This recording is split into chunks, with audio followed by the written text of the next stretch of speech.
Nothing in this program should be considered investment advice. It is for educational purposes only. Please hit pause and read this disclaimer in full.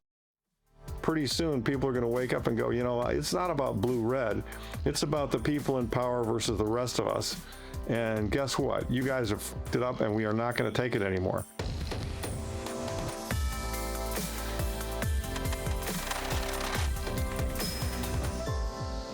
Ladies and gentlemen, in a world where the elites in Washington are flooding our economy with trillions in what I call fake money, even fraudulent money, crashing the dollar potentially and robbing hardworking Americans blind, one man has been sounding the alarm for decades, and that's Larry Lepard. He's been on the program before. He's a battle-tested investor with over 40 years crushing it in the markets, former partner at Summit Partners, founder of Equity Management Associates, and a fierce advocate for sound money like gold and Bitcoin. And he's the guy who predicted the big print madness. That's the title of his most recent book, The Big Print. And now he's here to break it all down again with us. Hey, welcome to Finance You, everybody. I'm your host, Chris Martinson, and welcome back, Larry. So good to have you back on the program. You, Chris. I mean, as you know, our friendship goes back decades, and I wouldn't say I've always been successful.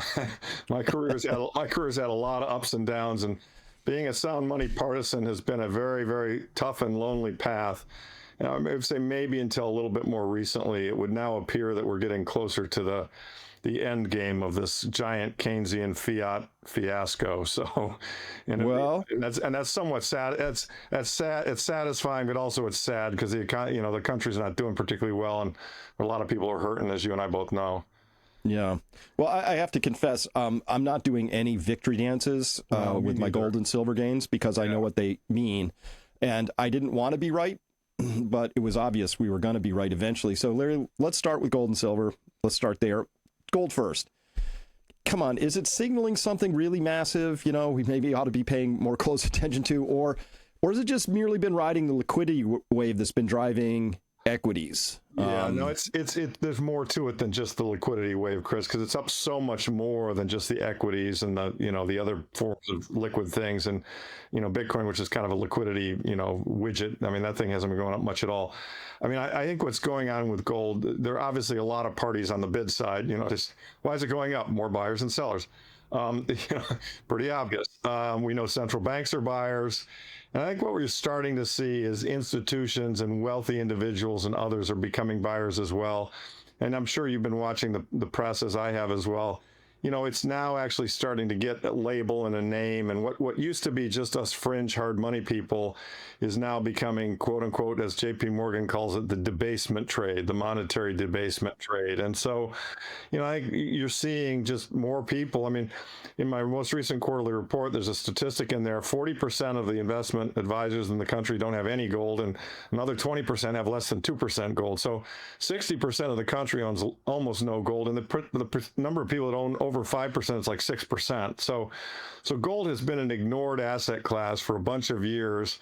And the federal government and the recent behavior, I think, has really tipped over the apple cart in terms of confidence in the dollar and the soundness of the monetary system. And I say that because, okay, we had inflation with COVID, with the scamdemic, but Powell tamped that down by raising rates and slowing down M2 growth, and the 9% came down to 3 or 2.9 roughly. And of course, we know all these numbers are wrong, but they're right. And then what happened is, Trump got elected and they said, we're going to balance the budget. And hey, happy days. Everyone believed it. Doge is going to solve the problem. Well, guess what? Doge didn't solve the problem. Elon's $2 trillion became $1 trillion, then it became maybe $100 billion. And who knows? It's not much now. The tariffs actually have brought in some revenue. The tariffs have brought in a couple hundred billion a year of revenue. The problem with that is that they turn right around, they pass the big, beautiful bill. Mm-hmm. And that increases spending by 300 or 400 billion. So on balance, the deficit really hasn't shrunk. And we can get into the details, the weeds on that, because I think they're cooking the deficit numbers. But leave that aside. The deficit hasn't shrunk. I think what's happening is just more and more people are realizing that in this system, as it's currently constructed politically, there's just no way out. They have to debase the currency. They just have to print money to keep the system alive and to keep it going. And so the dollar of every unit of printed money buys less. in terms of goods and services. And another way of saying that is just we have inflation, or we're going to have more inflation. So I think it's just the world waking up to what, us hard money folks have been screaming about for a long time. And arguably, we were early, and in some of those years, people said we were wrong. And of course, because it didn't work, we kind of were wrong. But it turns out we knew we'd eventually be right, and here we are. Well, indeed. So I'm going to take exception not with what you said, but the way this has all been framed. So one of the things I like to do is look at market sentiment and propaganda and nudging, because we went through this with COVID, all the nudging, right? You wouldn't want to kill grandma, would you? And all that stuff, right? So I watch this all the time. So check this out. So look at this. This is how Yahoo Finance put it yesterday. Gold sinks, Bitcoin plunges. They never say that about stocks, right? As debasement trade stumbles, right? Yeah. And they, of course, report this with glee. And then right next to it was this one: meme stock surge as investors pile back in, right? Nice picture of donuts, right? So they just do this over and over. You see the nudging there. I'm just talking this from a linguistic standpoint, right? Yeah. Like, oh, no. And by the way, a debasement trade makes it sound like we're front running something. We've been debasing our currency since 1971. Correct. Obviously. Yeah. But let's carry on. One more example. And then this was just yesterday. So gold was actually up at the time, and they said die-hard gold enthusiasts. Did you know that? You ever hear about the NVIDIA enthusiasts? Yeah. Well, gold enthusiasts hold their nerve despite plunging prices. Oh, gee. Yeah, gold really plunged from 4,400 to 4,100. It was 4,100 a week or two ago. I mean, markets are facing heightened uncertainty, and thoughtful portfolio management has never been more important. If your current strategy relies solely on passive investing or diversification without active oversight, it may be time to consider a different approach. At Peak Financial Investing, we connect you with experienced wealth managers who actively manage portfolios using disciplined, research-driven strategies designed to adapt to evolving market conditions. Our focus is on helping clients navigate volatility with clarity and confidence. While no investment strategy can guarantee results or eliminate risk, we believe that preparation and active management can make a meaningful difference over time. Visit peakfinancialinvesting.com to schedule a complimentary consultation and explore whether our approach aligns with your goals. I'm Dr. Chris Martinson, and I am proud to support Peak Financial Investing. This is not a guarantee of future performance, but a call to take your financial planning seriously. Again, that's peakfinancialinvesting.com. Investing, of course, involves risk, including the potential loss of principal. Past performance is not indicative of future results. Please consult with a qualified advisor before making investment decisions. And then I just took this morning, and they said here, gold edges higher, after 2 days of heavy losses. That's not edging higher. That's a pretty good move. Yeah. That's a pretty good move right there. So it's just constant. I just want people who are listening to be aware you are being psychologically manipulated if you live in the West, because you won't read that kind of stuff in Vietnam or China. No. Yeah, no, the powers that be for decades really have tried to minimize and ignore gold. I mean, gold bug, which is kind of what I am. Anyone who believes in gold, they call us gold bugs as though we're some kind of an insect. I mean, it's kind of a derogatory term. Mm-hmm. And yet, all I'm suggesting is that the constitutional form of money, Article 1, Section 8, that, only gold and silver can be money. That's what we should return to, right? And, but it's, look, and my book lays this out, and I'm obviously, try to sell my book, not because I make money. You don't make much money on books, as you know, because you've written some, but because I want to spread the word and save people and protect them. And the fact is that the Keynesians have just brainwashed a lot of people, and inflation has caused enormous pain in this country, and sadly, I don't think that's going to stop. It's not going to stop until we return to a sounder monetary system. That's for sure. Well, so this recent run up in gold, though, so it really began in 2022. Yes, it approximately did. 6 months after, I think, the stupidest thing ever done by anybody ever, which was to seize Russia's sovereign reserves in February of 22, right? Because that abrogated, that unilaterally broke, I think, the most important contract that exists out there, which is we're going to be this world's reserve currency. You're going to take these obligations of ours onto your books. And, at some point, we may unilaterally decide to just do away with that. So I've been tracking, like you, Larry, gold too closely for too long. And I had one chart that was just rock solid, and that was negative real interest rates inverted compared to gold. And they are just perfect little, lockstep, right? Yeah, that broke. Yeah. That broke in 2022. So now they're saying, gold enthusiasts in 2025. But I want to be clear. This has been going on for about 3 years now, hasn't it? Yeah, correct. I mean, back then the price was 2,000. Now the price is 4,400 at the peak, 4,100 today, and yeah, that was the kickoff point, and that was the point at which all of the BRICS nations said to themselves, you know what? If they can seize our reserves, how can we be buying that and keeping it as a reserve? We can't play that game anymore. And you now see, and so as you know, and you and I both know, with the petrodollar established in the 70s, which had really come out of and given us so much power as the world's reserve currency, all these countries decided, all right, we're going to just start trading in our own currencies. So, the Saudis will now accept yuan for oil and rubles for oil, and if they don't want to hold that currency, or they don't have equal things they want to buy and exchange back from the Chinese, they can just go to the Shanghai Gold Exchange and buy gold with it instead of buying treasury bills. In the past, the base layer of safe capital in the world used to be the U.S. Treasury bill. It was the biggest, the best, the most liquid, and it was safe.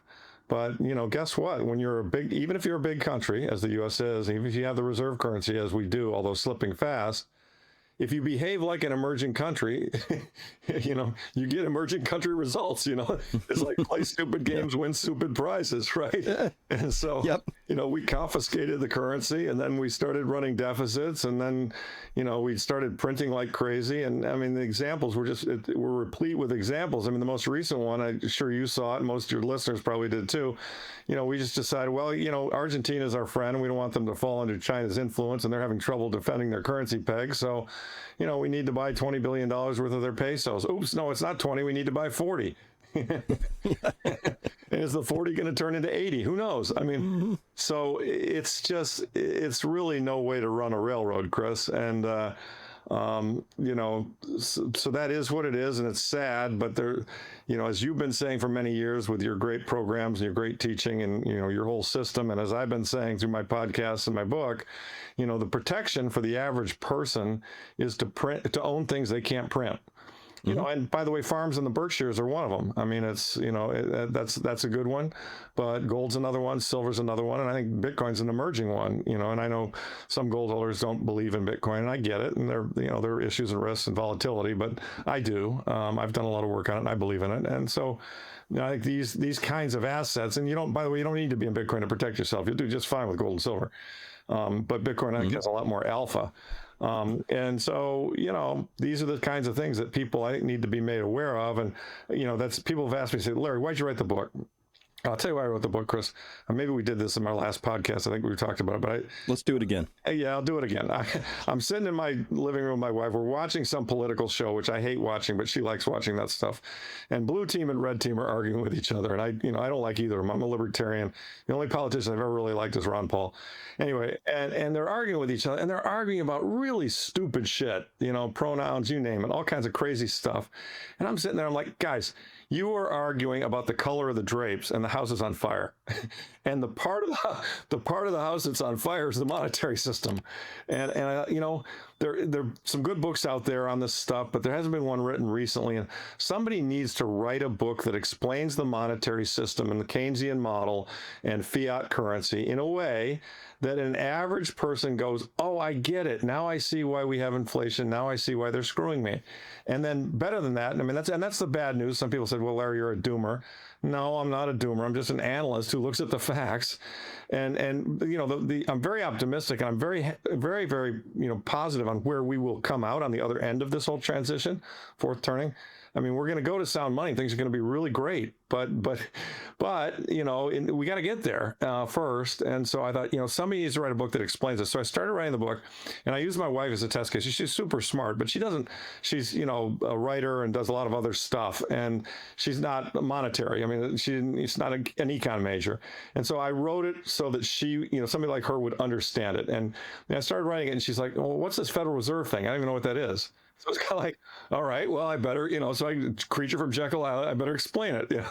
So I did. And so that's, that was the target segment that I aimed the book at. I wanted any American or world citizen, really, but I was thinking of the American market, to be able to pick this thing up, read it, and go, oh, yeah, he's right. I get it.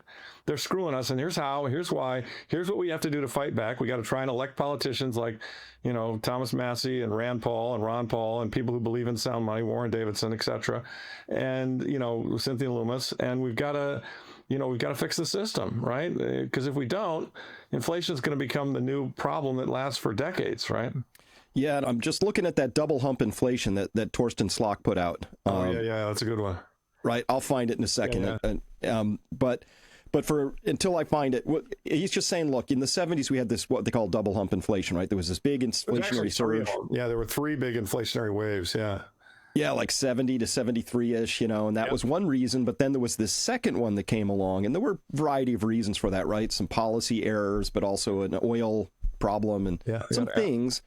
But I think this era is tracking that really carefully. So these policy errors right now, like Powell cutting interest rates under political pressure, and I know the 2-year sort of dragging him there anyway, but cutting rates at a time when stocks were at all-time highs, gold's powering higher, Bitcoin's up there. There's all these signs of liquidity, right? Right. Well, and the inflation hasn't gotten anywhere near his target. And by the way, that's a cooked inflation number, right?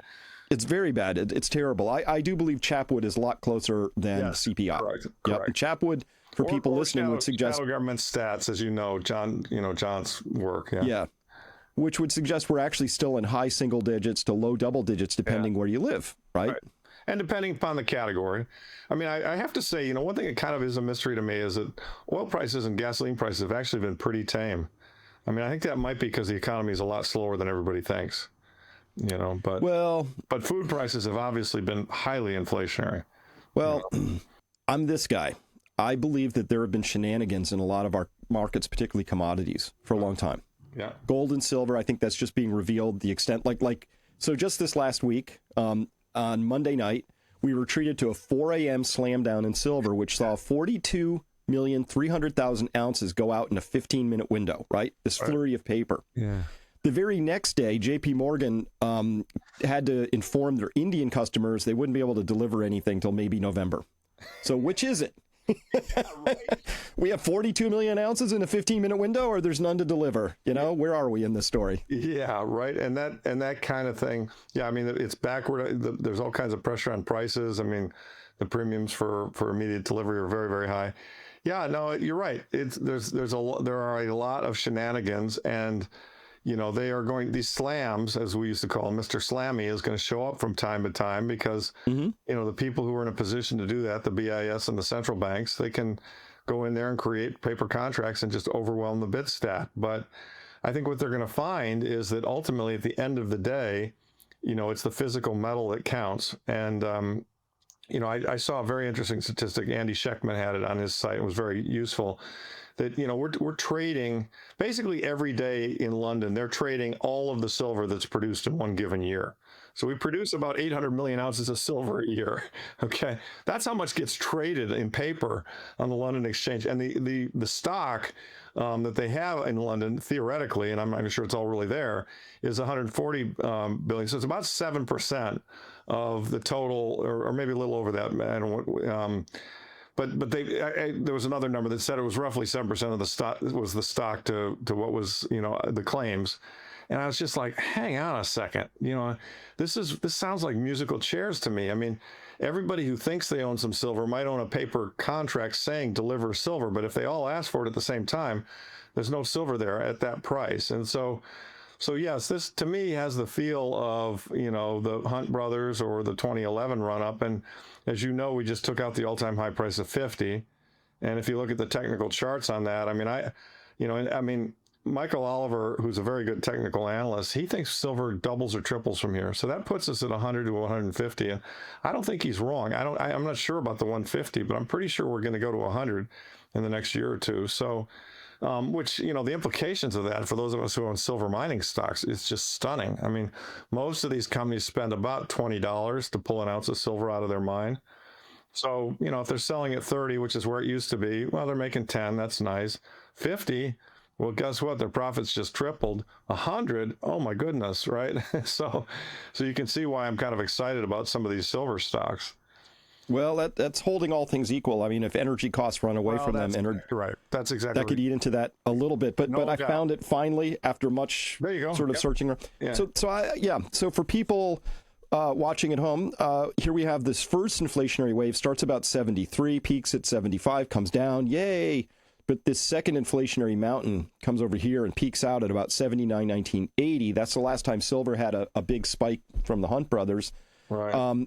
And so, listen, it doesn't have to match. It's kind of an eerie correlation. We see these charts all the time. Sometimes they work out, not always, So it doesn't have to. But when I look at everything that's happening where Trump comes in, and I was pretty excited at first because we had Elon, we had Doge. We're going to finally get rid of all this schlock and I think, frankly, anti-American spending that was happening. Yes. Grifts and graphs, USAID. And then they just shut the program down and said, we're not doing top line savings. We're going to grow the bottom line. We're going to grow the economy. I'm like, okay, how are we going to do that? Print the money to get inflationary growth. Yeah. Right. So we're going to have that, but I think we're going to have an energy shock as well because of the AI stuff, Larry. I track this pretty carefully. But something? Yes. 35% increase in electricity costs over 3 years, and that's average. If you happen to live within 50 miles of a data center, you might have seen anywhere from a 100 to a 200% increase. Yeah. Yeah, the what's happened to the U.S. energy grid has just been criminal, and the fact that we haven't been investing in solar. I mean, China's building 30 or 40, nuclear plants every year. We're shutting them down. I mean, it's, human well-being is, if you track human well-being for, millennia, it's all driven by energy and efficient energy, right? I mean, we went from whale oil to petroleum, we went petroleum to natural gas, we went natural gas to, the next step really is going to be nuclear, and we haven't done it, and we need to do it, or else, we're going to run out of cheap energy, and it's criminal, Chris. I mean, you look at China. I put a tweet out, I don't know, 6 months ago, 3 months ago. You know what? The average Chinese consumer is paying 5 cents a kilowatt hour. Okay. What? Yeah. The average American consumer is paying 14 cents a kilowatt hour. So if you're in China and you have an electric car, it costs you 1/3 as much to drive a mile as it costs an American. And that's if you're, by the way, that 14 cents, that's as if you're in a decent state with good energy policies. As you and I both know, we live in Massachusetts, or at least in the summertime, I live in Massachusetts. I'm paying between 28 and 30 cents a kilowatt hour. Right. Probably are too, right? Yep. Yeah. So it's punishing. It's punishing. And it's ridiculous. I mean, it goes back to the stupid policies. I mean, they were investing in their infrastructure and energy. We spent, $8 trillion, trying to win the Middle East so we could give it back. I mean, it's like, what? I mean, the people running this place, incoherent. The people just running the United States, it's so broken and corrupt. I mean, it just needs to be massively reformed, right? Well, I agree, and energy is the lifeblood of any economy, and if you want a spoiler alert on this whole thing, just go look at Germany right now. It's imploding massively, like the worst decline in energy intensive industry since the Great Depression. Yes. And you know what? Merz comes along and he's busy destroying the country. And he said, we need 500 billion euros of spending to keep doing the stuff that got us here in the first place. So it's just insane, right? Literally, by the definition. Yeah, no, I mean, they are doing a lot of stupid stuff. Their immigration policies are stupid. It just, I don't know. It's like, there's a part of me, you kind of wonder if the West is committing suicide. It's nuts. I mean, it really is. Kind of is. or is somebody help it?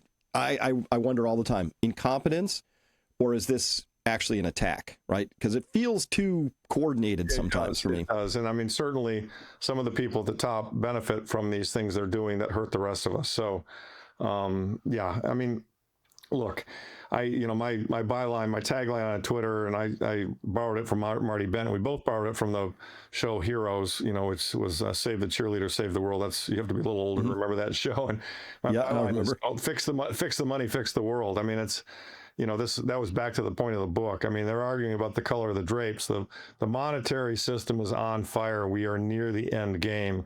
And it's really, really important that people wake up and pay attention to that, because the wealth transfer that's going to occur in the next 5 or 10 years from the people who own bonds to the people who own real things, it's going to just be stunning. I mean, you have to remember that in any hyperinflation, there are people who are on paper extremely wealthy before the currency fails. And if the currency totally fails, and I'm not saying that's my base case, that's a little bit of my tail case, but if the currency totally fails, if you're wealthy on paper, you get wiped out. You're suddenly, one day you're rich, the next day you got nothing. And that's hard to cope with, I mean, for rich people, for anybody really. And I mean, the middle class and the lower classes, in a certain sense, are protected by it, particularly if they're young and they have a working income. I mean, let's say you're a plumber. Your debt is your mortgage against your house. Your house is a real asset. You've got some savings, and if you put them in smart things like gold and silver, you're going to be fine. If you buy bonds, well, you're going to get wiped out on those. But at least you're young and you're a plumber, and that's a necessary skill. And when the new currency comes around, you'll just reprice in the new currency, and you'll make money, and you'll be good. But, we're the people that are most at risk, as I see it, and again, I wrote the book for them, is the boomers. Because, when you're 60, 70, 80, your ability to earn money goes down substantially. You don't have as much energy. You don't have as much intelligence. I know I don't. And so you got to be careful. And the nest egg you saved up, it's there to protect you until and to protect your kids at some point. And so if you have it in the wrong place, I think you're going to be hurt here in this next 5 or 10 years. And I feel like a lot of the country has it in the wrong place. I mean, as you say, they're chasing meme stocks, they're chasing the Mag 7. My most recent quarterly report, which by the way is available on my website, ema2.com, talked about, the Mag 7 right now is trading at 48.5 times EBITDA. I'm like, what? I mean, EBITDA is earnings before interest, taxes, depreciation, right? Long-term average for that number in the equity market is something like 14. And, 24 used to be considered really expensive. Well, that's at 45.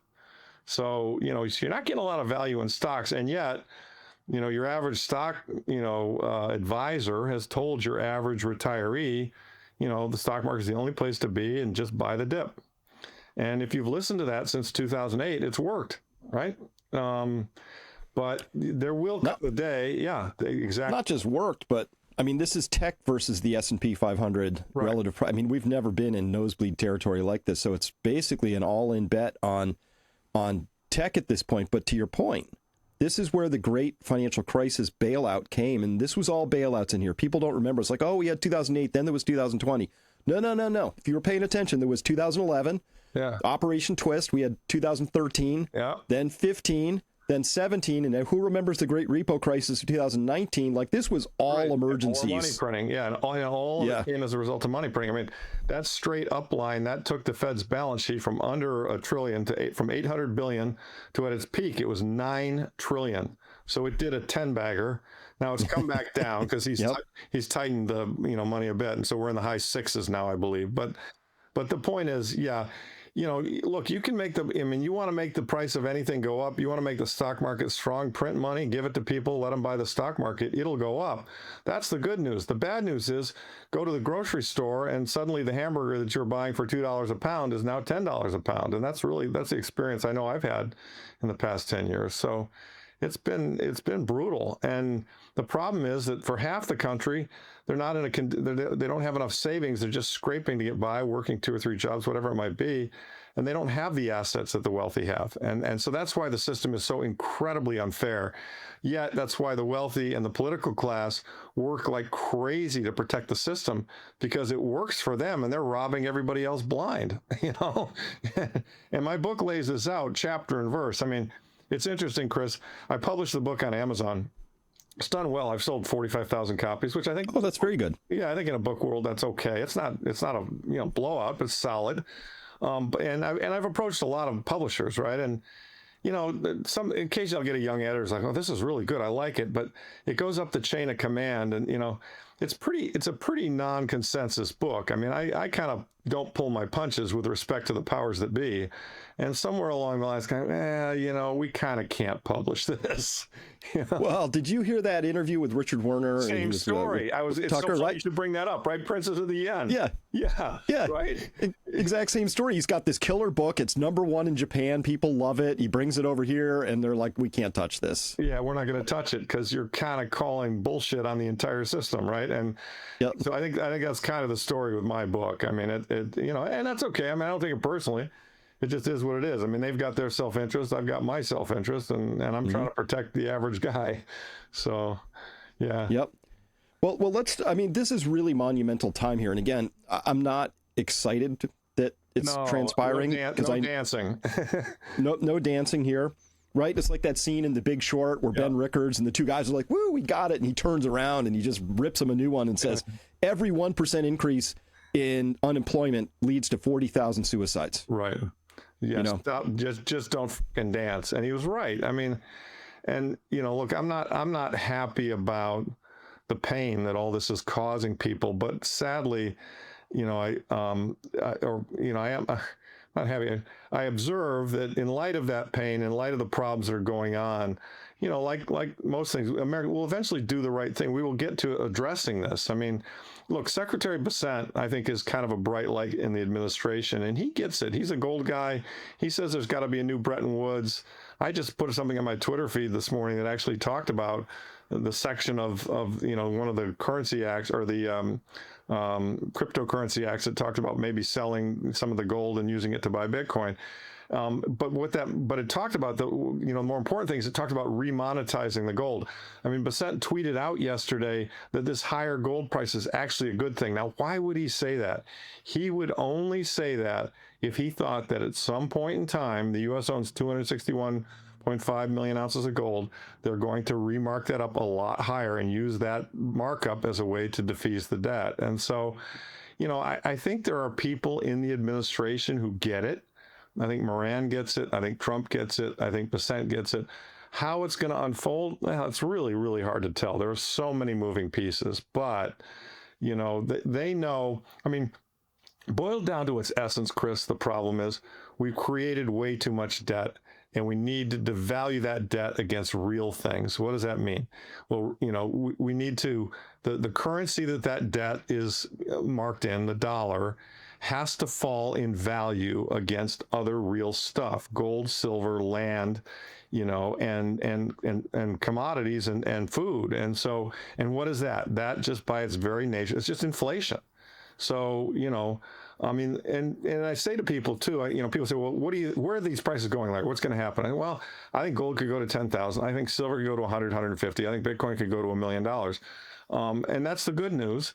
Well, what's the bad news? Well, that's all that kind of is a monetary reset. The bad news is gasoline's probably going to be $12 a gallon or $15 a gallon, right? I mean, it's, you take the inflation from today's level and keep compounding it. I mean, it adds up. I mean, I was a teenager in the 70s, the last bout of inflation, and I pumped gas for a while. It was 25 cents a gallon at the time. That's a far cry from today's $4. So, so it's just as simple as that. The money is broken.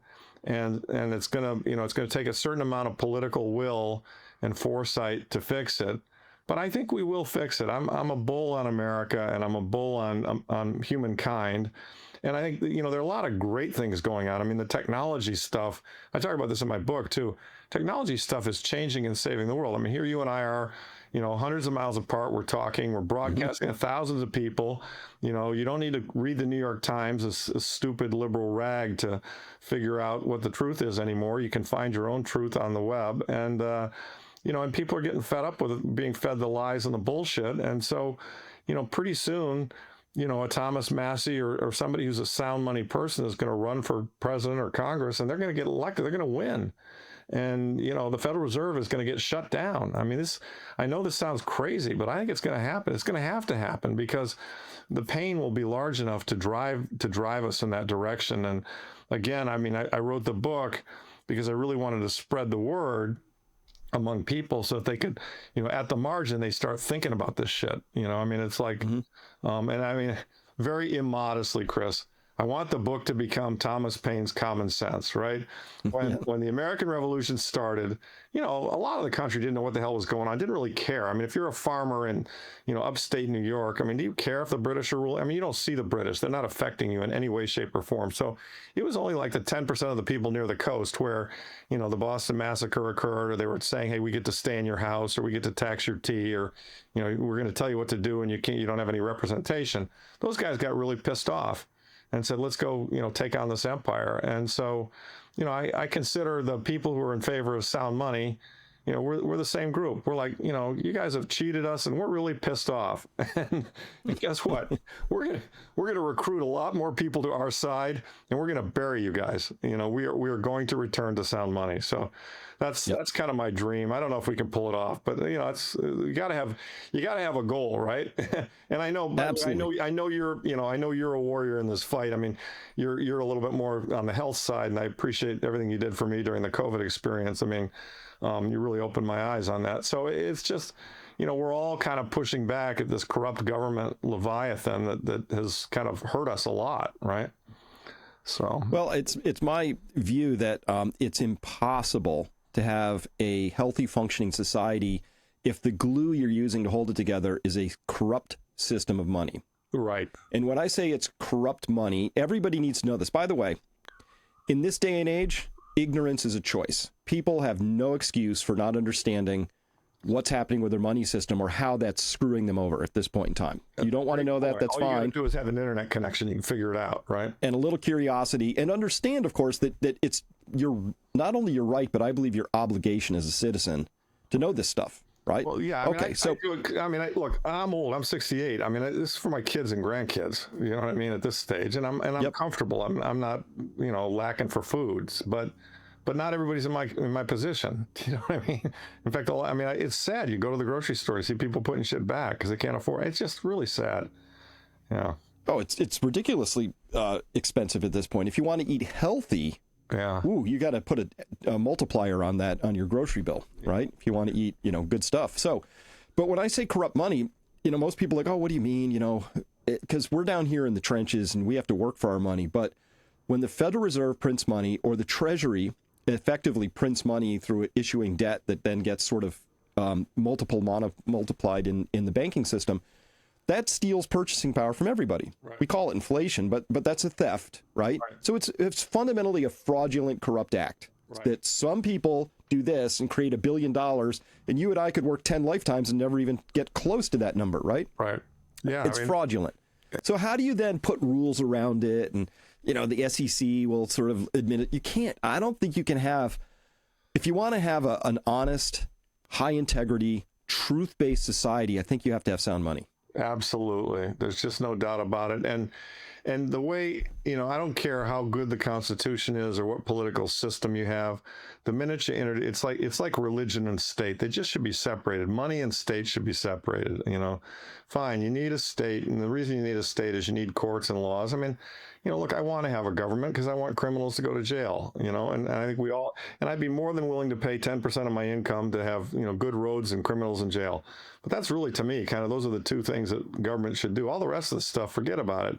And messing around with the money, oh my God, it's just been an unmitigated disaster. And they've had 20% rates, which almost bankrupted my father, and they've had 0% rates, which created a whole new class of billionaire cantillionaires. So, it's just, you can't make this shit up. And I'm pretty sure that 10, 20, 30, 40 years from now, the history books are going to say, mankind fell prey to this pedophile from England named John Maynard Keynes, and accepted his theory of why you had to continually grow the money supply to have a healthy economy, to avoid the dreaded fear of deflation. And, if you really think about deflation, what it is, I mean, deflation is the cost of shit getting cheaper through efficiency, and it's a really beautiful thing. I mean, would you argue against deflation in your technology, your computer, your cell phone? I mean, no, it's been fabulous. They get better and better, and they're cheaper and cheaper. So what's wrong with deflation in everything else? I mean, that's naturally what capitalism should provide, is as we get more efficient, you get more for less.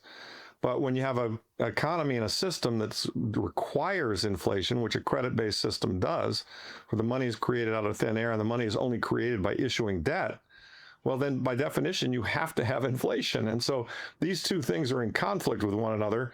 And, for quite some time, we've managed to balance them and pull it along, in a messy fashion with things like 71, et cetera. But now I think we're just so far down the system, it's just too far gone. And we're going to resolve this for good. I mean, either we're going to go full commie and they're going to control everything, including the money, and it's going to be a really dystopian world, which I pray won't happen. I don't think it will happen. Or their system's going to break and collapse, and we're going to return to sound money. And my kids and grandkids and your kids and grandkids are going to live in a beautiful world that has the benefits of all this technology and none of the broken stuff that we're now seeing. Why do you think it won't happen? What's your optimism that we won't go down that dystopian digital prison CBDC path? Because I think that there are enough people in America and in the world that think for themselves. I mean, I look at I look at the red wave. I look at, I look at the way half this country is armed. I mean, there's still the spirit of, rugged independence and individualism. Now, look, I mean, if all of our generation dies out before this gets fixed, well, then it might go the wrong way, is my sense. But I don't think that's likely because, Chris, we're in it right now. I mean, let's talk timing. This is a fourth turning. Most people understand that model, which is to say that every 80 years, you enter a period where all the rules change. The last one was World War II. The one before that was the Civil War. The one before that was the American Revolution. So we're in a fourth turning, in my view, and the subject is money. Sound money, and we've gone as far as we can on the fiat money train, and it has to resolve itself. And if you mark the beginning as 2008, these things typically last between 20 years and 30 years, which would take us to 2028 early ending and 2038 late ending. I mark the middle point as the likely period where it's going to end somewhere in the 2030s. I think what will happen is we're going to have continued inflation throughout this presidency. I think tragically and sadly, some people won't get it, and the blue team will come around and offer all kinds of our handouts and goodies, and red team will win the next time. Because in a fourth turning, if your life sucks, you often just say, I don't care, I want to vote out whoever's in, I'll try the other side, even if the other side has bad ideas. So then I think in 28 we'll get a blue administration, and then they'll finish the dollar off. They'll go with UBI, they'll go with stimmies, they'll go with forgiveness of all loans. They'll try and do a CBDC, all of it, and it'll be really. And inflation, the dollar will basically die. I mean, if you think inflation is bad in the next few years, I think we'll have low double-digit inflation in the next couple of years. At that point in time, we'll have 20 and 30%. I mean, the dollar will be failing, and at that point in time, what I believe will happen is somebody will rise up and say, hey, this is what's going on. This explains why it's going on. And we have to reset to sound money. Now, there's some possibility this all could get short-circuited if Bissett and Trump are really bold and do this reset within this 4-year window. And there's some talk that maybe they want to. I mean, as an example, Judy Shelton said that Trump told her that he would maybe like to do a gold-backed treasury bond, and the 250th anniversary, July 2026, would be a good time to do it. This was reported by Andy Schectman in conversation with Judy. So, all right. I mean, I hope they do it. I pray they do it. It's the right thing to do. Will they have the political cover to do it and the guts to do it? I don't know. He's broken a lot of glass. Maybe he will, but I just don't know. Until it happens, we do not know. So, that would short circuit the bad path that I've talked about.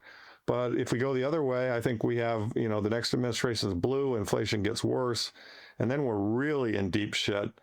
But it's so obvious that, the team emerges that says this is the only way we can fix it, and it's to cancel out all this debt and return to sound money. You know what? Gold and silver are my top choices to protect my wealth against inflation and economic instability.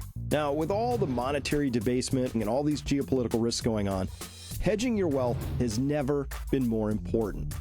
I recommend that everybody own some gold and silver, physical, in your hot little hands. But what if you want to hold it elsewhere? Goldcore is an excellent choice and will rapidly and securely deliver physical gold and silver to your doorstep. But Goldcore also lets you buy and store your gold and silver in high security vaults in places like Switzerland or Singapore or the US at your choice. And for all of my followers, Goldcore will provide your first 6 months of storage for free. With Goldcore, you get the convenience of buying and selling precious metals as easily as stocks, but with the security of your metals being fully allocated and segregated, meaning they sit in a secure location, on a shelf, in a box, with your name and your name only on it.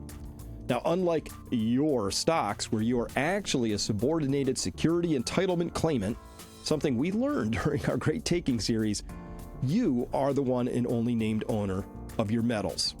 But just like stocks, you can still sell your metals instantly at market prices without any unnecessary delays. Need liquidity? Goldcore gives you immediate access to cash. But if you prefer physical delivery, getting them shipped to you is a mouse click away. Goldcore offers a range of investment options from gold and silver coins and bars to self-directed IRAs, again, all with fully segregated and secure storage. Take control of your financial future today with Goldcore, where investing in precious metals has never been easier, more secure, or more transparent. Remember, Peak Prosperity followers get 6 months of free storage. So sign up now at peak.fan/Goldcore to secure your 6 months of free storage. Again, that's peak.fan/Goldcore. Yeah, so let's take the sweep of history. So 1913, Federal Reserve is formed. John Maynard Keynes comes along with his crazy perpetual inflation ideas. That sort of all gets enshrined. It breaks in 1971. Yes. We get taken off the gold window slam temporarily by Nixon. We're still there. And of course, it's off to the races. Now, it's not just federal debt. People talk about 38 trillion, but can we talk about the fact that the United States has 104 trillion total debt? And that doesn't include unfunded, underfunded Medicare, Medicaid, Social Security IUs, right? So that's extra. Multiply that by some other whole number, 2 or 3. Okay. So they did all of that. And then you know the gold history as well as I do, that they did everything they could. There was the London Gold Pool. There was the Washington Agreement. They did everything they could. And this is the chart. This just came up on Bloomberg, and this really caught me. Because what we're looking at here, everybody, this blue line shows the amount of gold as a percent of official global reserves was about 70% in 1980, came all the way down to 10%. It is not money, and it is just not money all the way until about 2019. And it starts creeping back up again. And I think you can see where we're going here, Larry. These two lines are going to cross. Exactly. And if we get that blue administration you talked about. They have actually crossed. I could be wrong in that. Depends. I'm not sure what data they're measuring. I've seen another chart that shows those lines almost touching one another. But yeah, I think. But that's, I mean, can we talk about that? Because that is like, we're not talking like, oh, there's some things happening in gold. That's seismic right there. Yeah. Oh, yeah. What's happening. Yeah, no, that's huge. I mean, look, as I say, we started off the program talking about why is the gold price going up? And, and the reason is that everybody is coming to the consensus that they can never stop printing money. It's really that simple. I mean, I've read about all the hyperinflations that have occurred. And I've talked to people who actually have lived through them. The South Americans seem to have a large number of them, people in Brazil and Argentina, and I mean, recent memory, right? Ecuador. And, hyperinflations or very high inflations occur as everybody, and it's crack a boom, as everybody comes to know that the government can never stop printing money, and they just don't want to hold the money anymore. They get it and they immediately spend it. And of course, that's what happened in Weimar. I mean, they were, there's stories of how they were changing the prices between the time you sat down for dinner and the time you left the restaurant, right?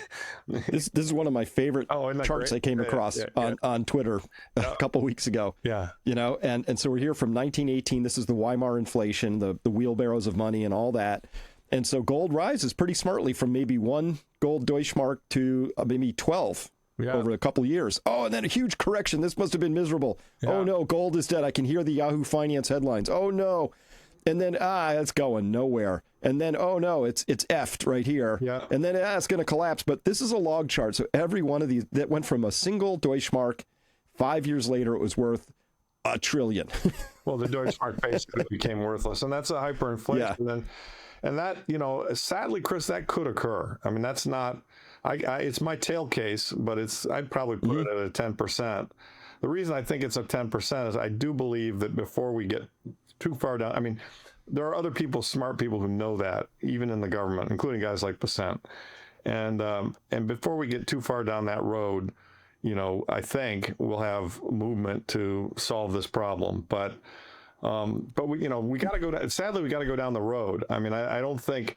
I mean, like if somebody came in today and said, you know what, we're going to devalue all this debt and reset gold to $30,000 and go to a gold standard, everyone would look at them like they're crazy and say, what are you talking about? You can't do that. Why do you need to do that?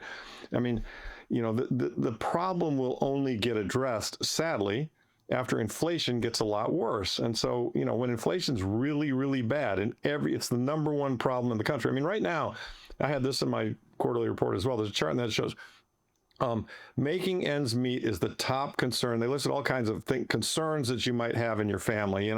Health and personal safety, and all these different.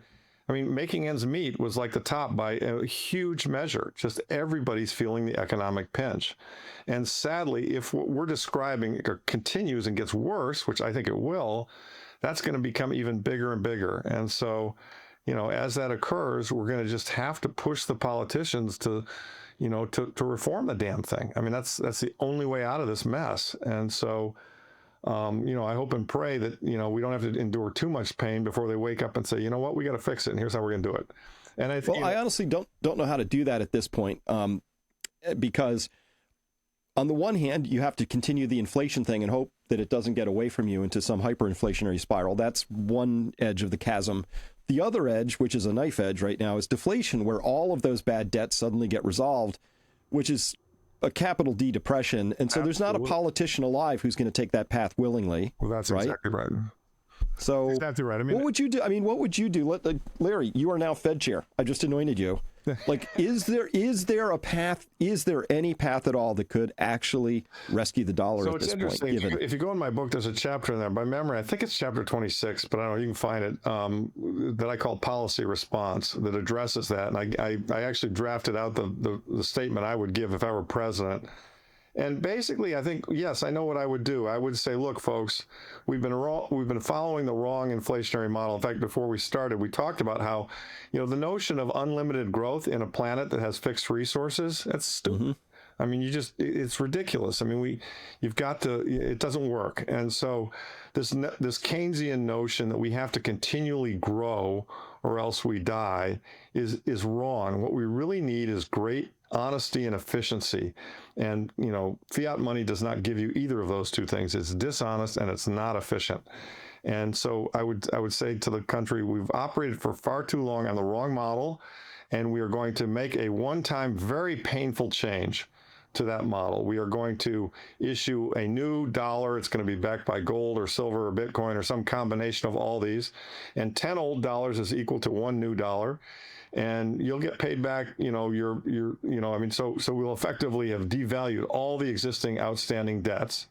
And by the way, we'll have devalued all of the outstanding wealth. And those people who own, wealth that gets remarked in the new dollars, like silver, gold, land, Bitcoin, etc., will be much better off than those people who don't. And on a go-forward basis, we're going to have a balanced budget amendment.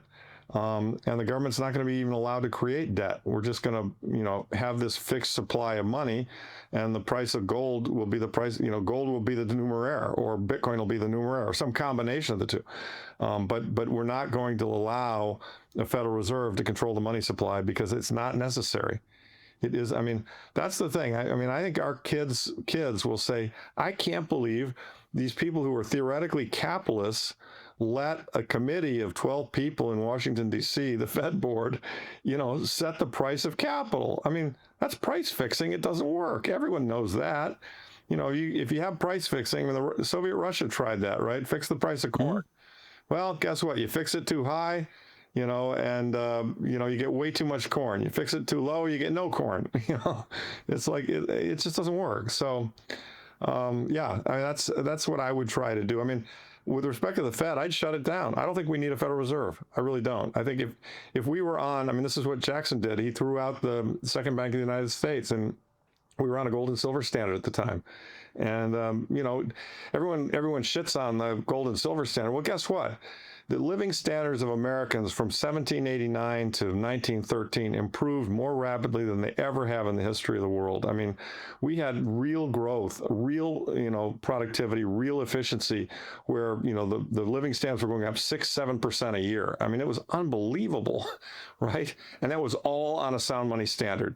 And yet the Keynesians would have you believe that the gold standard caused the depression, or the gold standard was a bad thing, or that gold is a barbarous relic, or this is all in my book. I mean, it's what you were talking about earlier. I mean, the people in the positions of power who try and control the narrative so that it benefits themselves have told us all a bunch of lies. I mean, this is what happened in COVID, right? There are no decent alternative therapies like ivermectin. I mean, I was taking the horse paste out of right from the veterinarian, right? There are no decent alternative therapies, and the reason they told you that is because they wanted to have the emergency right to produce their poison and sell it to you and jam it down your throat. I mean, it's the same thing is true in the monetary sphere, and that's what's gone on. And like I say, I mean, the Fed employs thousands of PhD economists who tell them what they want to hear about how, they should be setting the price of money.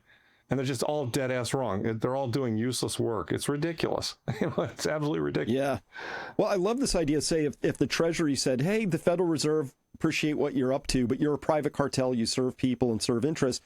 We're going to start issuing Treasury money directly. It's a gold-backed bond. It's whatever, right. But and now we have what capitalism thrives on, which is competition. Exactly. And if I get to choose, and you, Larry, you're going to pay me for some service I've provided, I'm going to choose the gold-backed thing. And everybody's just going to get rid of their Federal Reserve notes until the Federal Reserve straightens up and flies right and treats their product like it's got real competition and it has to be believable. Exactly. And as the way they're constructed, they can't and won't do that. And so they'll fail. And that'll be a beautiful day. I mean, that'll be a really beautiful day. Well, it'll be really painful, though, and I do worry that a lot of people are going to get hurt. That is right, and I do too. But all we can do is all we can do. I mean, I didn't set up the Fed in 1913. Neither did you. I didn't temporarily go off the gold standard in 1971. Neither did you. I mean, we're just subjects in this grand experiment, and all we can do is we have our voices and we have our beliefs. And we communicate, and you're doing a great job with your work and your channel and your books and, your whole program. And, my small contribution to the effort was to write my book because I felt like somebody needed to explain it to the average person.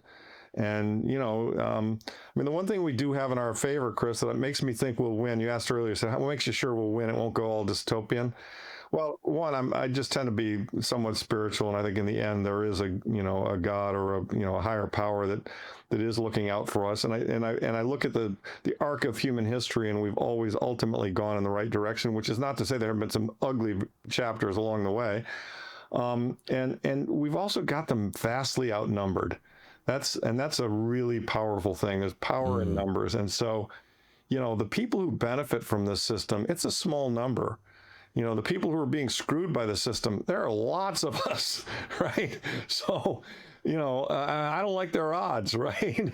I mean, now, they've tried to gaslight us and they've lied to us and they've kept us stupid and fighting with each other over stupid shit like blue-red, right? Yep. And all those things have allowed them to maintain their power. But guess what? pretty soon people are going to wake up and go, it's not about blue-red. It's about the people in power versus the rest of us. And guess what? You guys have f***ed it up, and we are not going to take it anymore. And yeah. That's why I'm optimistic.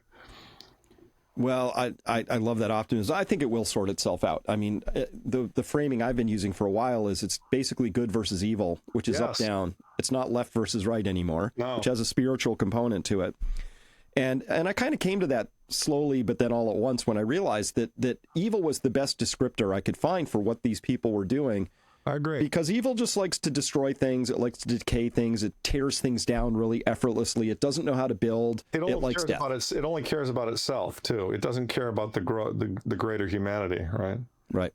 Yeah. And that explains what I saw in the healthcare space, the finance space, this space, all that. Okay, so, but given that, the pendulum doth swing back and forth. Right now, I think you were recently talking about and writing about this crack-up boom. Equities just magically, effortlessly powering higher. Not my first bubble, so I know what I'm looking at. But I'm wondering, in your mind, can we talk about potential pins? And I'd like to. I think what I'm seeing in Japan is a potential pin. Oh yeah, yeah. What are you seeing there? There are a lot of pins. I mean, you may be more aware of the Japan situation than I am. I know their 30-year bond is fading. I know they're starting to have inflation. I mean, they've got more debt to GDP than anybody else in the world, although they've got a closed economy and they do run surpluses in the government and in their trade deficit. So the U.S. is in a worse economic position. They also have a large savings culture. What do I see as pins? Oh, I mean, they're laying around all over the place. I mean, the government, the stock market, the chart you showed earlier about how overvalued it is. I mean, look, having stocks go up has almost become part of national policy. My book talks about it, how Greenspan kind of first realized that, you know what, I can do whatever I want. As long as I get the stock market higher, everybody's happy. So I'm just going to, whenever things aren't going well, I'm just going to pour more whiskey in the jar. So I think the stock market bursting is a potential pin. I think AI, starting to replace jobs and having more people unemployed. I mean, AI works against, AI is deflationary, and it works against a system that requires inflation. I mean, everybody whose job gets replaced by AI, I mean, they're going to have a mortgage, they're going to have a car payment. What are they going to do? Well, again, the government's probably going to have to send them a check.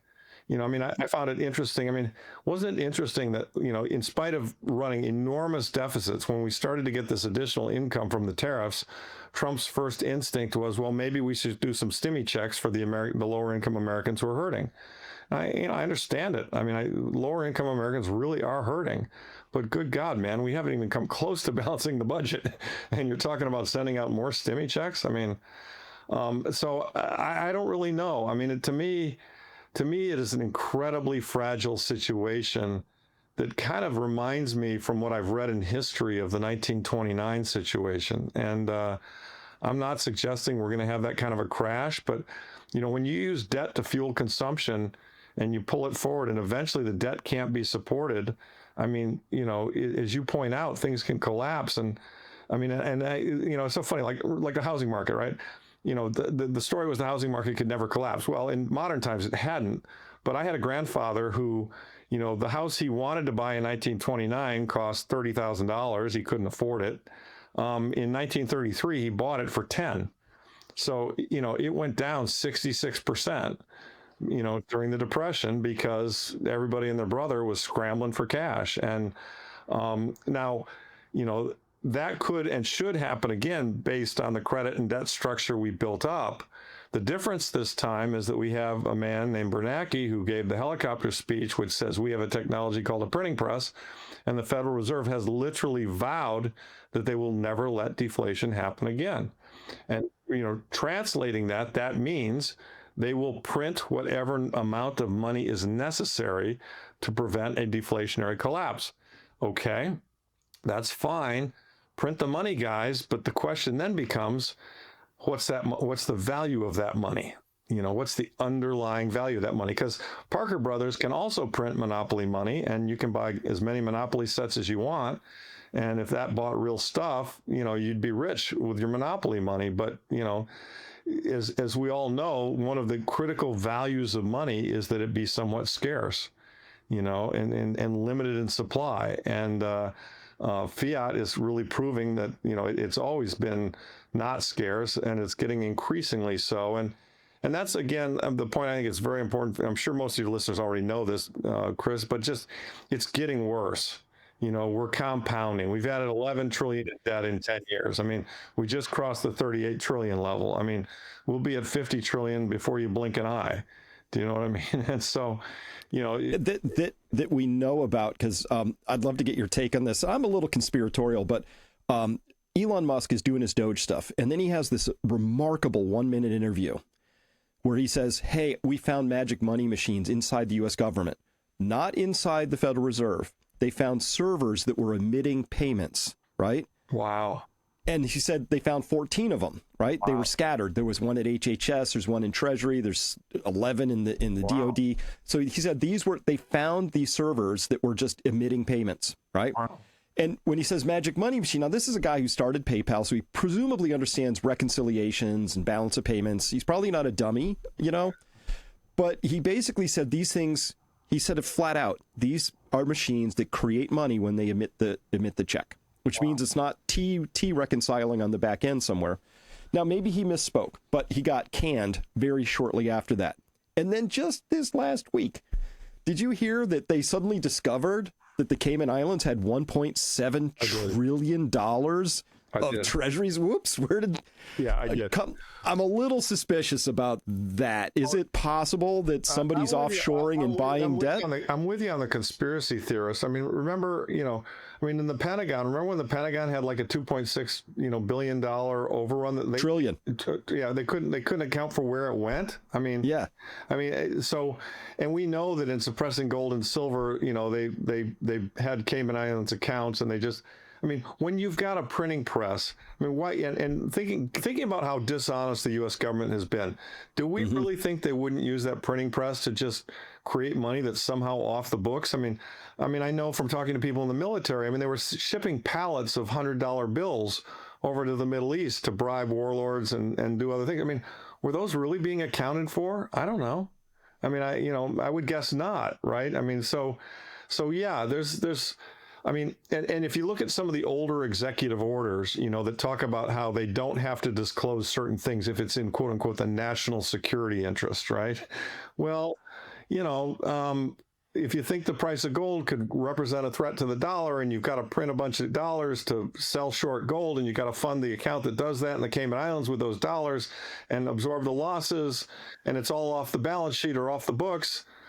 Does that sound possible to you? It sure does sound possible to me, right? It's national security, right? You can justify anything. National security. And here's another good one, Chris. I love this one. So Trump comes in and Bissent comes in, and they're like, hey, you know what? Gold standard is a good thing. We're going to audit Fort Knox, right? This is like this is like the Epstein list, right? And somebody obviously pulled them aside and said, sir, we got to talk a little bit about this Fort Knox idea because, and I know most of the monetary people in the country and the world. I know a lot of them. I know a guy in London who, very old school monetary guy, used to work for Chase Manhattan, worked for David Rockefeller. This guy knew people who were in the Johnson Treasury Department. So this is in the 1960s, okay? And he said he had direct conversations with people who worked for Johnson in Johnson's Treasury Department who said when the London gold pool was playing out from 63 to 68, Johnson got suckered into sending gold to London from Fort Knox to help with the gold pool.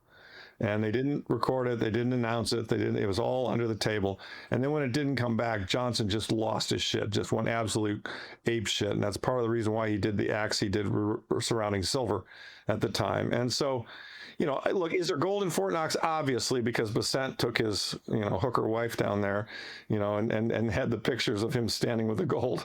But, is all the gold that we believe there? Wait, you meant Mnuchin, right? Or, I'm sorry, yeah, Mnuchin. That's who I meant. I'm sorry, yeah. Who did I say?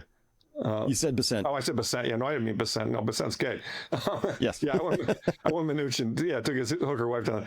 And, so yeah, Fort Knox is compromised. There's just no doubt. In fact, there are some smart monetary guys. Vince Lanci is one of them. He's on Twitter quite a bit. He's a very strong believer that actually the bid in gold right now is actually the U.S. government trying to refill its coffers. And it does sound logical. There were some huge shipments out of London and Switzerland back to the U.S. And so, one of the Trump boys has done some ads for gold and talked about how much his dad loves gold. And so, and you've got, you've got Lutnick, who's a Bitcoiner. You've got, Moran, who's a Bitcoiner. And you've got Trump, who's, supported Bitcoin and so forth. You've got people in there who I think are aware of these issues. And, I'm extremely hopeful. This recent Bissent comment just has me really, really intrigued when he said the price of gold going up is a good thing. I was like, whoa, because he knows he's got to remark the debt against something. And the only choices are gold and Bitcoin's not big enough yet. So he's really got to do it against gold. And, so as Luke Roman, the great macro analyst, lays out, we could wake up one morning and the government could say we're returning to a gold standard and the reference price is $20,000 and we stand ready to buy or sell gold and silver at that price. And well, and let's talk about that because to be clear, it's at 4,100 as of right now. Math in my head, assuming those 261 million ounces actually are there in the Fort Knox system. That's only $1 trillion ish. Well, that's right. That's right. 6 months of deficit spending right now. Every $4,000 in the price of gold brings you in $1 trillion. So you'd have to go up to, to start making a real dent in the debt, you'd have to go to 20, 30, 40, $1,000 an ounce. I mean, I think there's another, in my book, I have this chart as well. It's really good work. It was done by Brent Johnson, a friend of mine who runs Santiago Capital. He went through and he looked at what it would take to cover the entire U.S. monetary base. What price of gold would allow the U.S., gold held, assuming we have it, to cover the U.S. monetary base. He came up, and this was a while ago, it's a couple of years ago, so it's out of date because we've spent more since then. But it was $90,000 an ounce. So 90,000 is a long way from 4,100. So, and all that, I mean, and I'm not saying we're going to 90,000. I'm not calling for that as a prediction. What I'm saying is we printed a lot of money. And if we want to return to a sound money standard, there is going to be an enormous adjustment of the price of sound money as compared to the price of fiat, such that those people who own fiat are almost going to feel like they got completely wiped out. I mean, imagine having $1 million in treasury bonds, and after this whole reset is over, it buys you the equivalent of $50,000. It'll buy you a $50,000 car, and in turn, imagine having $10,000 in gold, and after this whole reset, it buys you the equivalent of $100,000 worth of stuff because it's gone up 10x. I mean, gold at 10,000 to me is just falling off a log, and where it goes, we just don't know. There's so many moving pieces, and they keep printing money, so the numbers always keep getting bigger. But I do know. I mean, I have a fund, I have investors, I have people I talk to. A lot of people, gosh, I can't buy it. It's gone up so much. It's a double from 2,000. I'm like, no. Don't use this price bias. You got to think about the bigger issue of how much fiat is there, how much gold is there. We're still very, very much in the undervalued camp if you look historically over a 100-year time frame. Today's markets are more volatile than ever. With ongoing economic and geopolitical uncertainty, navigating such environments requires thoughtful, adaptive strategies, not a one-size-fits-all approach.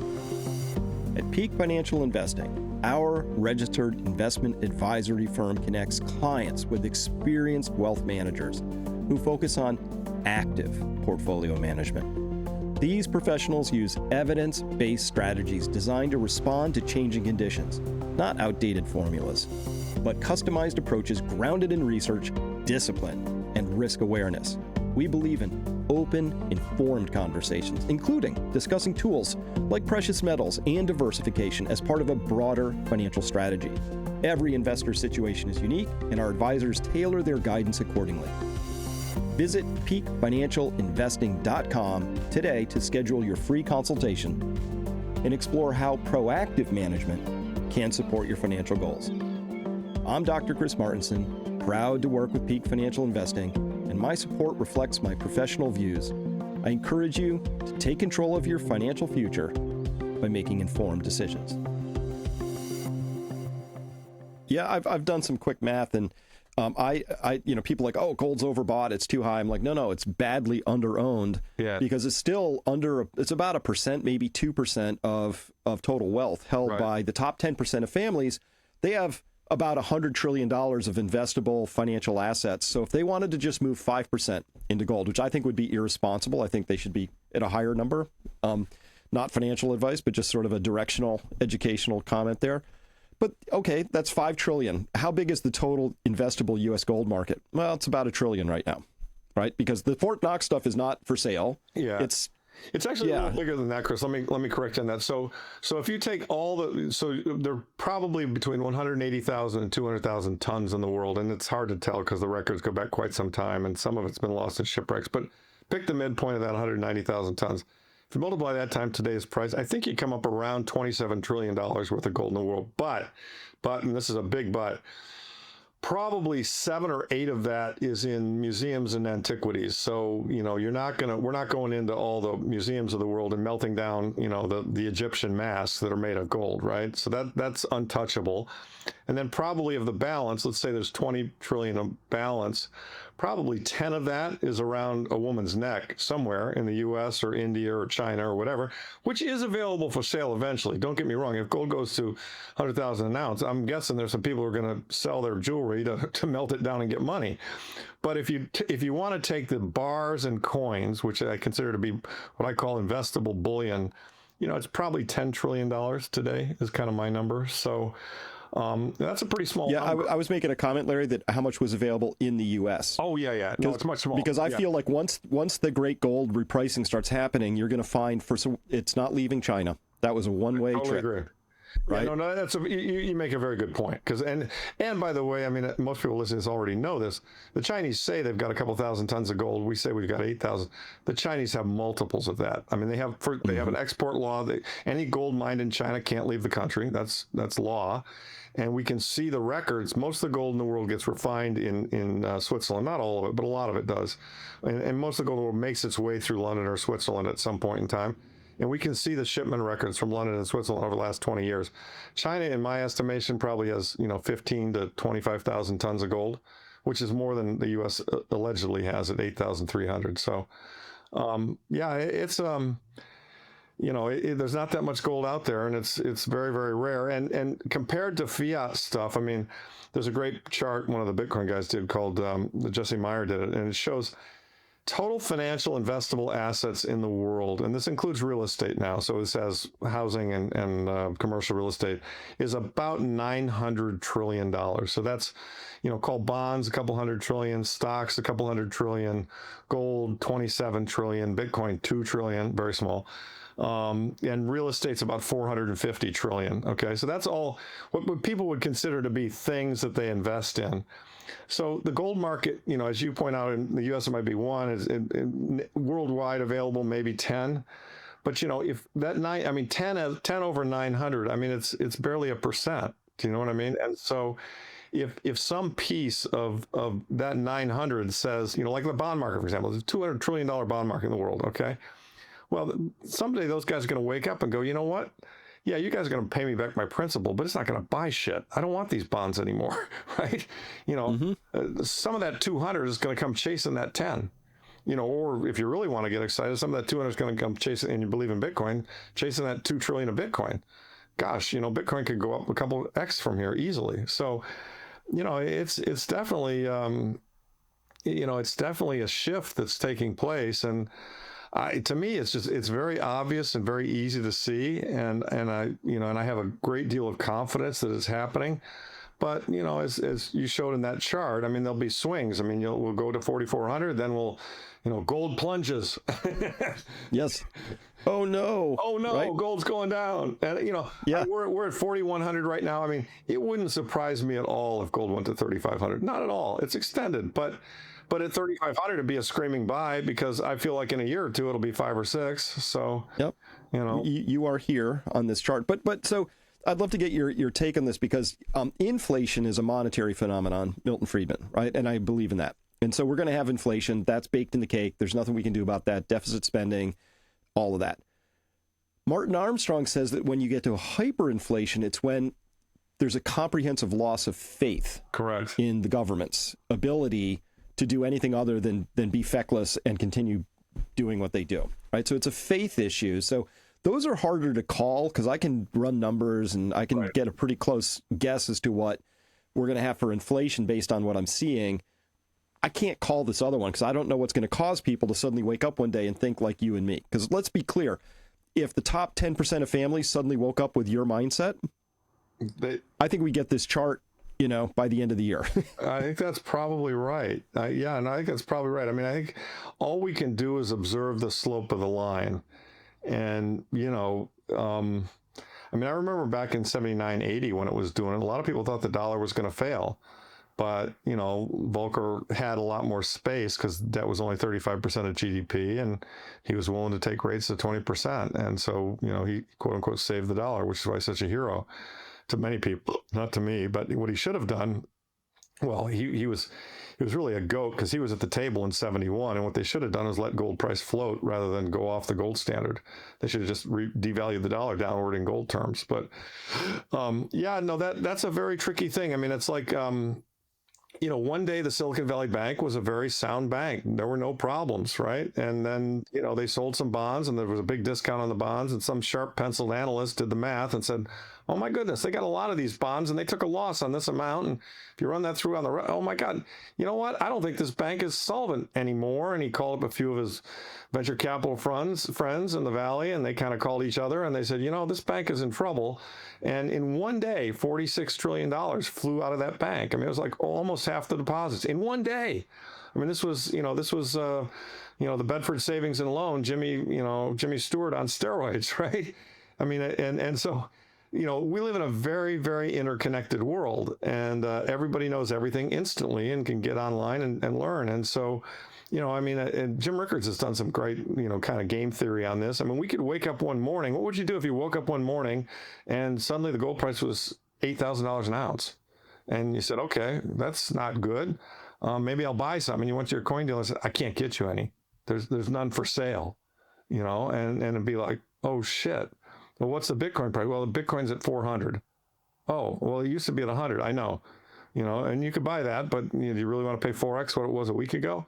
I mean, that would tell you the currency is failing, that everybody has kind of decided. I mean, it goes to the suddenly then gradually thing. I mean, there are a lot of great models for this. It's kind of criticality of systems. I know you know this because you're, a PhD in this shit. But, it's like an avalanche, right? I mean, the cornice keeps getting bigger. It keeps snowing. Nothing happens. Boom! It releases. It all comes down, right?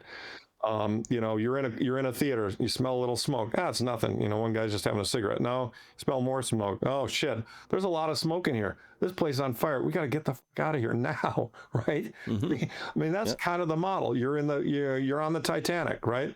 Well, we hit an iceberg. It's not really a big deal. We'll be fine. This ship can't sink. Well, yeah, it can. And so, I think this fiat system shares the characteristics of those other three models I described. And I tell you what, if that's the case, when you're looking at price, if I'm right about that logic, does it matter what you paid for your price in the lifeboat on the Titanic? I mean, okay, so I bought gold at 300, I bought it at 1,000, I bought it at 2,000, I paid 3,000 for some, not that far back. Today it's 4,100 to you. Do you want it or don't you? Stay in fiat or buy the seat? I mean, that's kind of the model I look at, right? Now, I'm not saying that's going to happen, and I don't want to be accused of being a doom merchant. Okay, I'm just doing an analysis. I mean, I'm just looking at history and thinking. I mean, sometimes these patterns repeat themselves, and so, hey, do you take all your money and put it in gold and silver or Bitcoin? Probably not. Do you have zero in this inflation hedge in a world where the monetary authorities are out of control? That's a really bad idea, in my opinion. That is investment advice. I'm willing to say that on the record, right? And so then you got to just decide, okay, there's a long way between 0 and 100%. I mean, here's a guy, Ray Dalio, right? Super successful investor, one of the best hedge fund managers ever, built Bridgewater Associates, and he's saying he thinks most people should have 20% of their investable assets allocated to gold or Bitcoin, because he sees a monetary accident coming. I mean, he's not a stupid man, and he's willing to say it publicly. And so, I think when you start hearing this from a lot of really good investors, Paul Tudor Jones, another brilliant hedge fund manager, self-made billionaire based on watching markets his entire life. Same story. Sound money is a really important issue. Gold and Bitcoin are the leaders in that category, right? So, yep. It's to me, it's I'm just out here trying to scream at the masses and say, hey guys, wake up, because I know, if all this happens, I don't want anybody to say, hey, how come you didn't tell us about this, right? I just want to build on what you said there, because I also bought gold at 300 and 500 and 800. I've been buying all the way along, right? And so somebody says, gosh, I don't know, it's too high. I said, every single time I bought gold, it was a difficult decision. Right. It's just never, people look back and they go, oh, well, that was an easier decision to make at 2,000. I'm like, no, it wasn't. It wasn't. Same decision you're facing today. Just as hard. I remember it every time.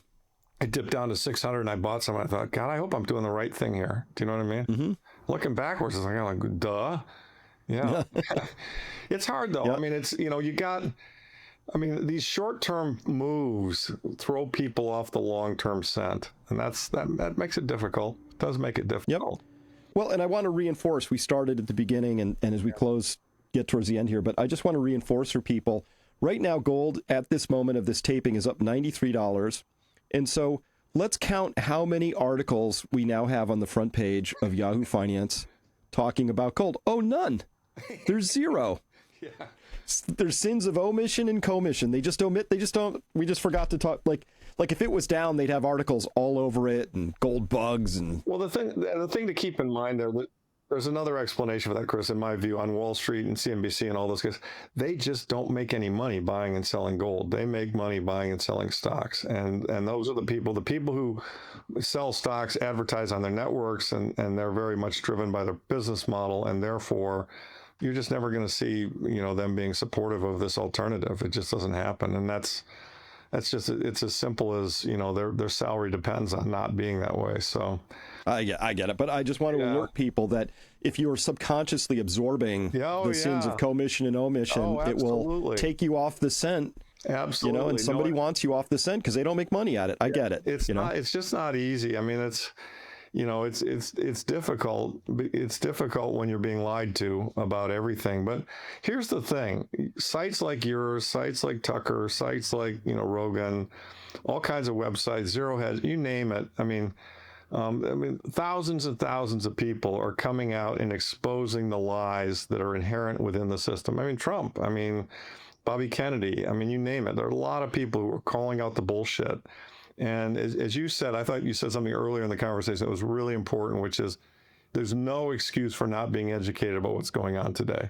I mean, you can take college courses online. You can get so much information online for free. All you need is a computer and an internet hookup, and most people can afford that. And so, you have to self-educate. And it's like the Darwin Awards. I mean, self-educate, or else, your progeny are not going to be as well off as they should be. Yeah. Well, I don't really take the greed fear angle as much either, but I do think that I'm clear about this, Larry. We're at one of those moments in history where great fortunes will be made and lost. I think that's And when the dust settles, some people will be standing relatively, unscathed or well off, or relatively well off, and other people are going to wonder what the F happened and how they missed it. I think that's right. I feel the same way, and I don't want to be dancing. I mean, and I wouldn't wish what I think is coming for the world. I really wouldn't wish upon the world. I don't, but I didn't set up the system. I didn't form the Federal Reserve. I wasn't John Maynard Keynes. I wasn't Richard Nixon. I mean, I'm just an American who, lived in what's a great country in so many respects, but I've seen it kind of go down the wrong path. And I'm pleased that there are some politicians who are trying to put it back in the right direction.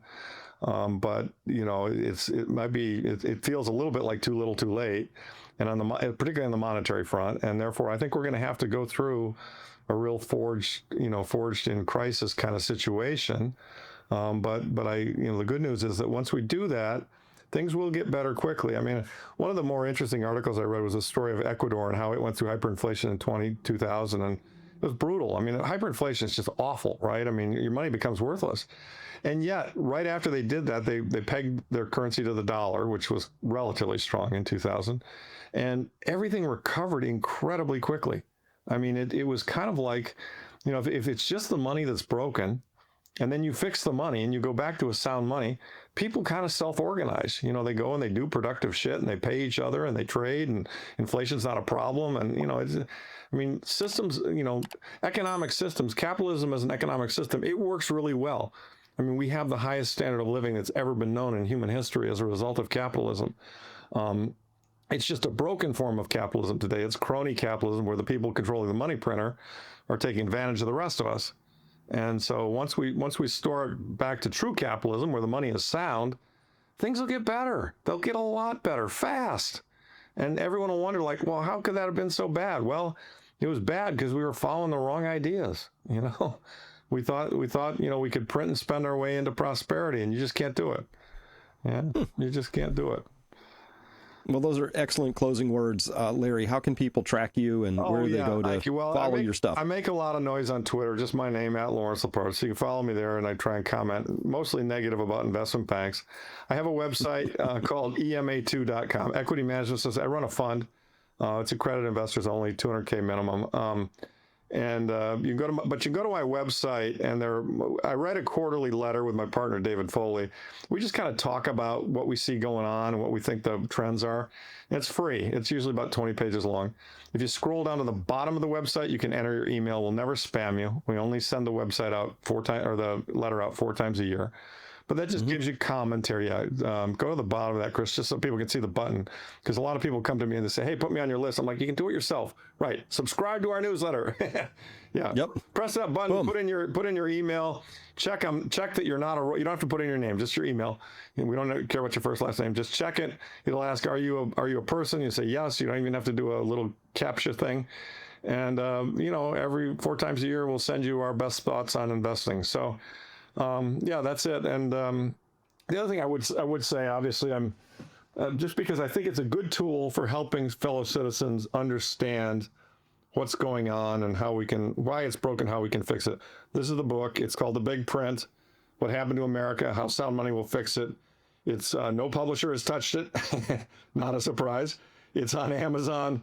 It's in hard copy, paperback, Kindle, and audio. And if you can't afford it, send me an email and I'll try and figure out a way to get you a discounted version of it. So, because I really want the word to be spread around, because the sooner we get everybody to understand what the problem is, the sooner we'll have a sound money movement, and the sooner we'll return to a system of sound money, and that will truly make America great again.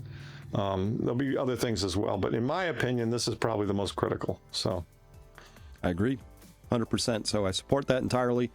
EMA2, that's the number 2.com, and it's Lepard, Lepard, Lawrence Lepard on Twitter. So, Larry, thank you so much for your time today. Let's do this again soon. I we've known each other for decades. I always enjoy talking to you, and Same. I love what you're doing. So let's just keep fighting this battle.